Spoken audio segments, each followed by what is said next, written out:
Au. Ah.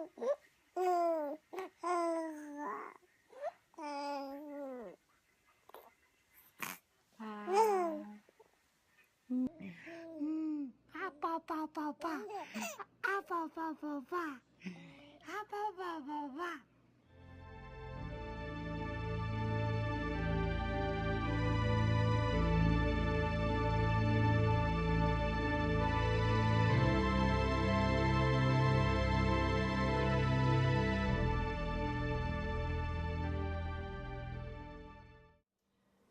My first sensation when I saw Nicholas is undescribable. Just imagining it the most important day of my life.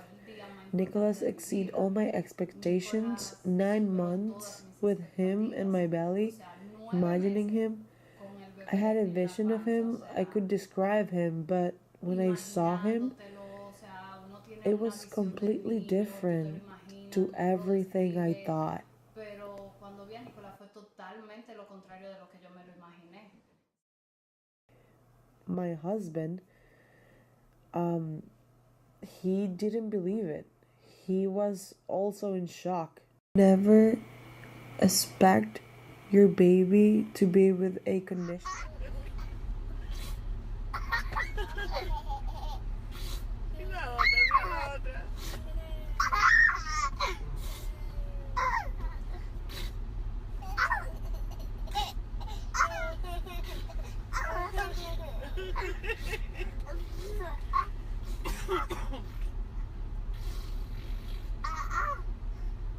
Mother, you always expect your baby to be healthy,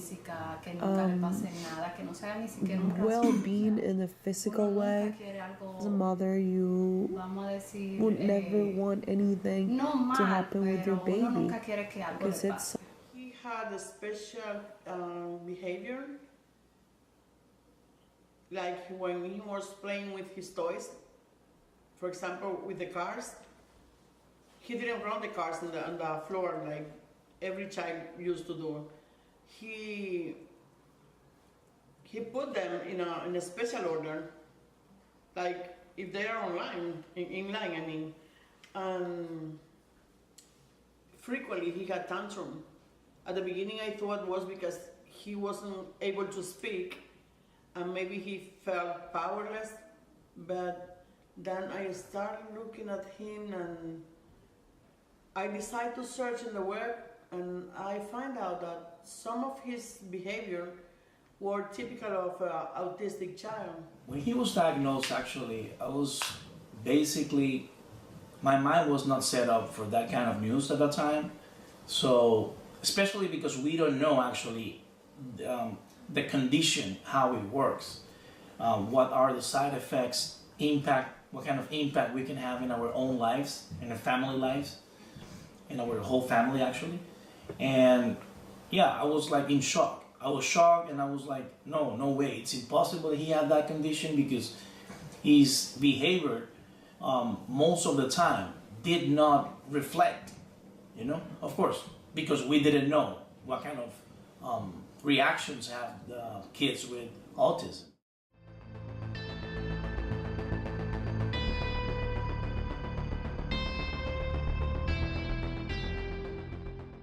Children with autism, they have difficulties in three areas, mostly language and behavior and socialization.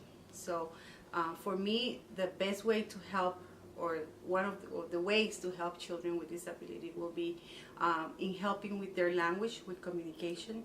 It's very important for them to communicate. Many of them may be nonverbal, so we have to find technologies and systems that will help them to communicate. They may have behaviors that are different from other children. We need to find out what is the purpose of those behaviors, and sometimes we find alternative to those behaviors, to change or make the behavior, direct the behavior in a different way. Play groups, to have play groups with the children.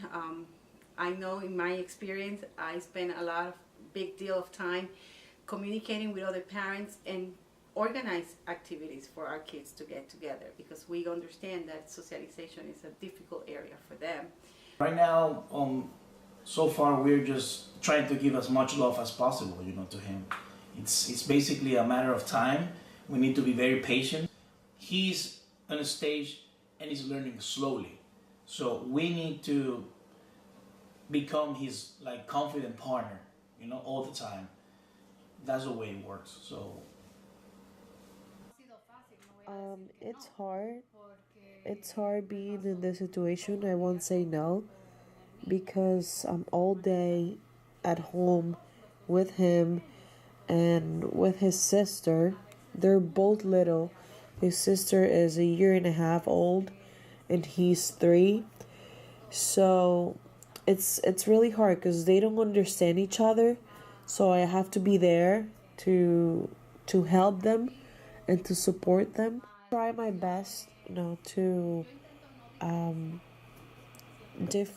have any differences between. to finish a little bit the last question, the previous question, I want to say it's also difficult because in Nicholas' case, he had a regression. So he used to say things, words, and he used to follow up orders. But it's becoming even more harder when you have to deal with something that you were not dealing before. What I mean is he was getting orders, he was compliant with whatever we asked him to do.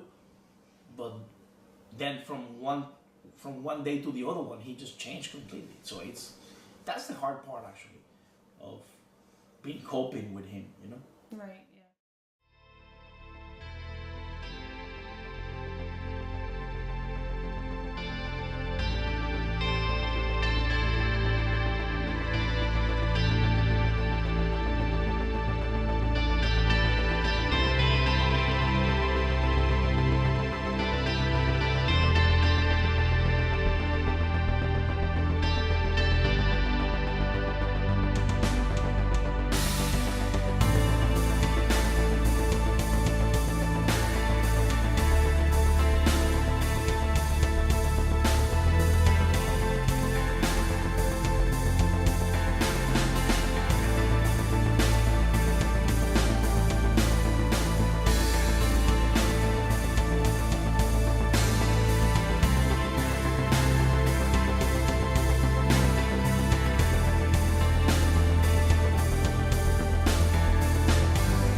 because the progress that Nicholas has been acquiring in the past few months after starting the school and taking all his therapies and speech therapy and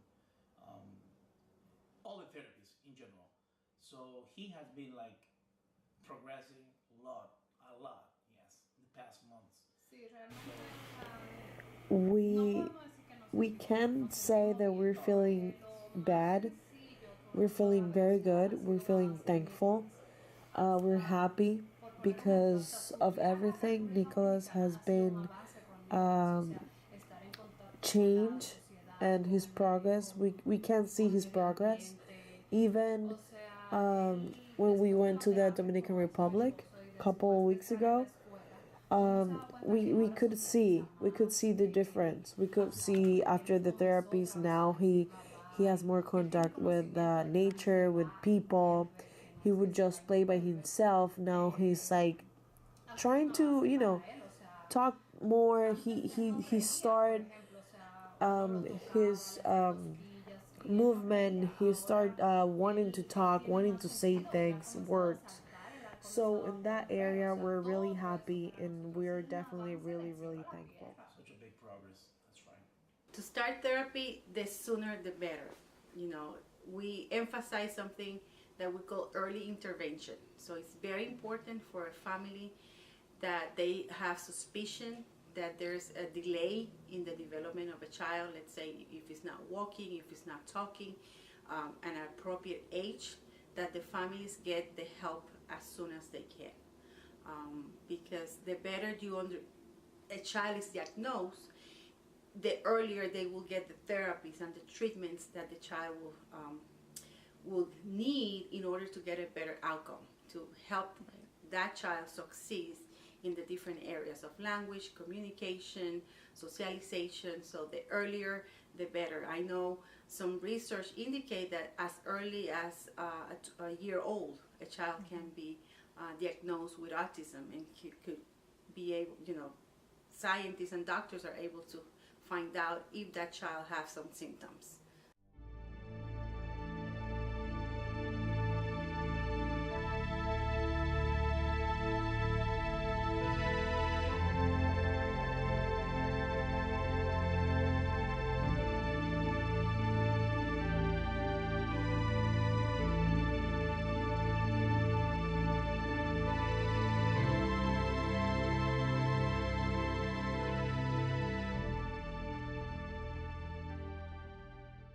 So how hard was for you to tell that to your son and his wife? It was really hard, Why? especially because since the day he was born, they were so happy and they were amazed because they said that he was so perfect that they not even think to have another child like him. So they never thought that could happen to him. No. So do you think you have to be more protective, taking care more of him as a grandmother than the other ones, and why? No, I don't think so. Actually, he's been in therapy. As long as he's educated under his condition, he can take care of himself. There's a lot of things parents can do. Families can, number one, have open communication with doctors, with school, with nurses, with the professionals that can help their child. But also as parents, we can do many other things. We can find for alternative therapies and treatments that help our children, like music therapy or art therapy, socialization groups. What are the resources in the community that can support us and make our home an extension of what they're learning in school? If the child go to school and he's receiving language therapy, for example, speech therapy, parents can talk to the teachers and say, okay, could you teach me one or two strategies that I could follow up at the house to reinforce what they're learning in school? Because sometimes